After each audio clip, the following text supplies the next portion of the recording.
ఎవరినైనా మార్చగలుగుతాం గైస్. కాకపోతే చాయ్ లవర్స్‌ని మాత్రం మార్చలేదని మా జ్యోతక్కని చూసిన తర్వాత నాకు అర్థమైంది ఈరోజు. ఎట్లా అంటే అక్కకి టైం టు టైం చాయ్ ఉండాలి.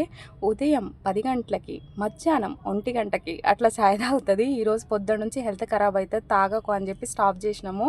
స్టాప్ చేసినందుకు మీరు ఇప్పుడు నన్ను నీలఫర్ కన్నా పిస్తా హౌస్ కన్నా తీసుకెళ్ళాలని యుద్ధం చేసింది. సరేలే అని చెప్పి తీసుకెళ్తున్నాము. ఎంత సంతోషంగా కిందికి వస్తుందంటే చాయ్ కనంగానే ఉరుక్కుంటూ వస్తుంది. కార్లో స్టార్ట్ అయిపోయాము. పిస్తా హౌస్కా నీలఫర్కా అని చెప్పలేము, ఎందుకంటే ట్రాఫిక్ ఉంది. మేము ఎండ్ ఆఫ్ ది డే బావర్చికి వచ్చేసాము. ఎక్కడికి వెళ్ళినా నా కన్ను మొత్తం పానీపూరి మీదనే ఉంటుంది. ఆ పానీపూరి చూపిస్తుంటే వద్దురా చాయ్ తాగుదాం, ఇంత చాయ్ తాగి ఎన్నో వాళ్ళు అయిందో అన్నట్టు ఎక్స్ప్రెషన్ పెట్టింది. ఇక నేను చాయ్ తాగాను కాబట్టి ఏం తెచ్చుకుంటావు అని అడుగుతుంది. ఫైన్ బిస్కెట్ తెచ్చుకుంటా అక్క అని చెప్పేసి వచ్చిన. ఫైన్ బిస్కెట్ ఇప్పిస్తుంది నాకు. సంధ్య మాత్రం నా ఫైన్ బిస్కెట్ చూసి ఏడుస్తుంది గైస్, నాకు అదే ఫైన్ బిస్కెట్ కావాలి అని చెప్పేసి.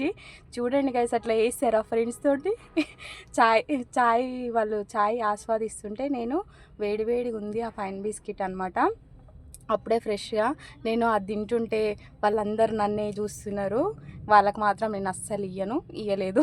నాకు దిల్ పసంద్ ఇప్పించింది జ్యోతక. మీరైతే లైక్ చేయండి, షేర్ చేయండి, సబ్స్క్రైబ్ చేయండి.